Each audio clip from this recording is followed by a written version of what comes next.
Good Friday morning to you. I'm Bill Caskey. I come to you live every Friday morning, 8:30, LinkedIn, YouTube, Facebook. I'm here with you today. Reminder, make sure, I think we can put it on the screen here, make sure you download the book 12 Bold Moves only through April. And then it goes back to a regular price of $20, but the ebook is free this month and it's got great stuff in it. And so, 12boldmoves.com. We'll put that up, I think. Last week, we were negligent in putting up what I said we were going to put up on the screen. So sorry about that. A couple of you asked about it. Whenever that happens, we will comment and put it into Dropbox, and we'll put the link there. So sorry about that. But today, we are going to be talking about this notion of what are the 5 mistakes that we all make. And I say sales teams, salespeople, professionals, business owners, leaders. Yesterday I did a program for sales leaders and they all agreed that these were mistakes that we all make. And so I want to share these with you today because my mission always has been and always will be is to help you become better, not to work harder, not to grind away, but to work better in the marketplace so you can reap the results of that effort. So that's why I do this work, and you know that. But if you're inclined to talk to me, if you want to talk, I know we get a lot of calls from people who say, okay, I want to bring this into my company or I want to know more about it. Go to scheduleacallwithcaskey.com. We'll put the graphic up, or actually Travis will probably put it in the, Travis, can you put that in the chat too? Okay. So I'm going to be doing a webinar series on this topic. What I'm giving you today is kind of a high level of this. When the webinar series is done, I will make sure that you get access to it here. So I'll promote it. We're going to be running these a couple times a month for the next 3 to 6 months. And it has to do with how do we become exceptional. We all are exceptional in some way. We all have uniqueness. We all have enormous talent. But sometimes we get average results. We don't get the results that are in sync with the talent that we have. And I want to dive into that a little bit deeper. This is primarily for sales organizations, sales teams, primarily business to business, but it doesn't have to be. So let's talk about what the 5 mistakes are. Number 1, I think we make the mistake of failing to define what our outcome should be. What does exceptional mean? How do we define that? I always tell sales leaders, if you say you want a better culture, then you have to define what that culture, what are the characteristics of it? What does it look like when someone comes to work at your company and how they experience that culture? What defines the culture? And it's the same thing here. What defines exceptionalism for you? It's probably some form of a desired outcome, maybe financial, maybe lifestyle, maybe the types of relationships you have, maybe it's the type of clients you have, but there's some exceptional nature of the outcome. Who do you need to become on the way to that outcome? Because I find that you can have all the biggest goals in the world, but if you're not willing to become someone different in the pursuit of those and develop that someone different, develop your skills, then it becomes hard to accomplish. So those are a couple elements of defining exceptionalism. So I would suggest you just document it. Just open up a Google Doc and say, okay, how would I define it? How would I define it in my life? I like having a financial component to it. I think that's good. I like having an impact component. What kind of impact do you want to have on those around you? Your family, your parents, your customers, your audience, your coworkers. There's nothing weird about defining it. You don't have to show it to anybody. In fact, I wouldn't. I would not trot this thing out during the Thanksgiving dinner and say, okay, everybody, I want you to pick up the document. I want you to read how I'm going to be exceptional. There'll be nothing that turns your family off quicker than that. So, but what does it look like? You've got to have a definition of it. All right, so that's mistake number 1. Mistake number 2 is we cling to strongholds of belief that don't serve us anymore. Don't serve us anymore. We engage in disempowered thinking, antiquated thinking. I see it every day. And the reason it stops us is because we have this big goal that we say we want. We've planned for it. Let's just say this year you had a goal of doubling your revenue as a company or as an individual, doubling your, whatever, the 2x, it was double. But you're sitting here in April, May, and it ain't going very well. And what you thought you would be level-wise, you're not there. So what happened? Was it you didn't work hard enough? No, I don't think so. I think there was a belief that got in your way, that you had a goal that required certain beliefs to accomplish that you didn't have, and I didn't have. And by the way, I'm speaking to myself here. I keep saying you, but we all have goals that where the beliefs aren't in sync. In fact, many times the beliefs are in conflict with those goals. If you have a belief about money that doesn't serve you well and serve your customers well, then you saying you're going to double your income, it's just not going to happen. Our beliefs drive us.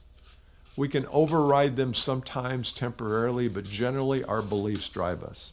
So I want you to recognize, and you can even write this down in your Google Doc too, is where are your beliefs limited? Where do you have belief conflict? You have the goal, and then you have the beliefs that'll help you get there. If there's a conflict, you need to know about it. So I would conduct a belief inventory. Just what are the beliefs you have? They can be positive beliefs. I believe people are good. All right, write it down. But there's also beliefs that you have that probably are antiquated, worn out. They don't serve you well anymore. They might have at one point. There's a coach, I can't remember his name, he talks about this, is all of the things that we have done in the past served us. Even though we look back and say, well, that was a mistake. Well, at the time, it might have served us well. All right, mistake number 3. Once you define exceptionalism and you are clear on your beliefs, I want you to tell your story. And the mistake we make is we are reluctant to tell that story. This happens a lot in the sales cycle. It happens when you're shooting video. But the idea, what is your story? Have you even crafted it? If I ask you to stand up and give a 5-minute rundown on your story, would you just talk about your schooling and your education and where you've lived and your resume? Because that's not a story. Your story is, what have you had to battle all your life? Where did you fall down? How did you get up? When did you keep going when it would have been easy to quit? What did you realize or recognize as you've gone through your life that has changed the impact you've had on people? Whatever that story is, you have to craft it. I call it your signature story. A lot of people call it that. I like that concept because I think we have one story of origin, signature story, but we've got others too. We've got other stories that have impacted us and caused us to be different today than we were 6 months or 5 years ago. But it's the reluctance that's the mistake. It's the reluctance to tell that story and be honest about it and be authentic with it and be unafraid about whether people are going to like the story or not. One of the things that I tell in my speeches is I tell the story of me hating sales. I didn't like it. It wasn't me. It didn't feel right. I wasn't very good at it because you're not very good at things you dislike. I wasn't good at it. And some people would say, well, Bill, but you're in the sales coaching business, so how can you say that? That sounds like, who would want to work with a dude who doesn't like? No, my story is I didn't like it. And once I figured out a way to like it, I was okay at it. I was pretty good at it. But until I changed my mind about it, I was very average about it. And that my message is, when we're not good at something we know we need to be good at, we have to change our thinking around it.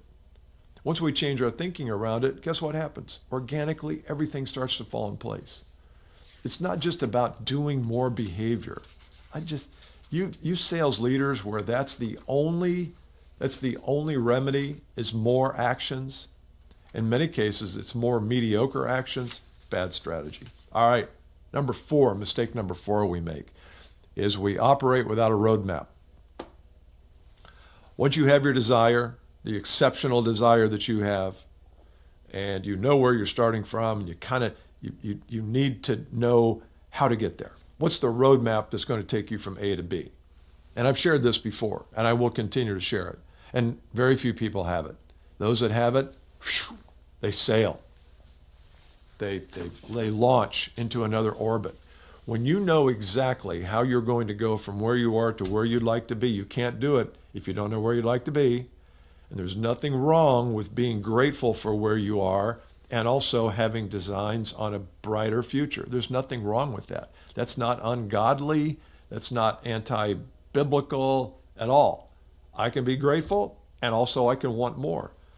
And it's better if that want more has something to do with those around me and serves an audience or serves other human beings. But that's my belief. That doesn't have to be yours. But you got to have a roadmap. And a roadmap is a step-by-step instruction. Travis, can we put that roadmap up? So here's what I call the 2X roadmap. The 2X roadmap is what I share with people who are interested in joining some of the groups that we do. And this is exactly how we walk you through to get from where you are to 2Xing your income or your revenue. And I'm not going to go through it here, but just recognize this is what that is. It's a roadmap. Okay, you can come back here. Mistake number 5. I see this everywhere, and that is we're isolated. We're isolated from people who think like us or who want to be at a different place in their life. I don't mean they all think like us politically or ideologically. I mean they think like us in terms of I'm where I am, and I'd like to be at a different place, and I want to surround myself with a group of people who help me get there. If you do not have some kind of a group dynamic in your life, it could be a church biblical group, it could be a business group, it could be an achievement group of some kind. I like achievement groups because I think there's a rapport and a vibe that hits there differently than a church group or just a business roundtable. But if you don't have a group like that, I think you're holding yourself back. You're really not allowing that potential to come forth, because groups help you. Groups help you contribute. Groups help you learn.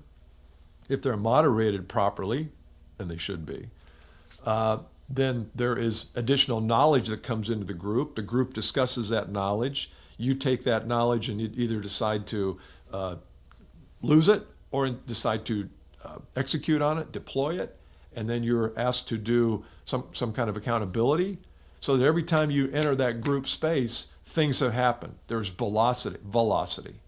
There's momentum that you've created. If you have no group, it can get lonely. It can get very lonely. So my admonition there is find a group, join a group, start a group, but don't find a group that has average achievers in it, people who are clipping coupons until they retire, or people who just want to get by. They're not really in growth mode. I want you to be in a group of people who are in growth mode. That will pull you up. And I know you've probably experienced that before, but if you're not in a group, I think you're missing. It's really a mistake that we make.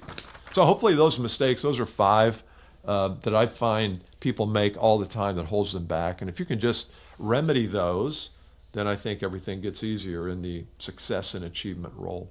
So hopefully that's helped you today. Once again, we'll put the schedule a call with Caskey on the screen if you're so inclined, and we'll be telling you about some of these other workshops that we're doing.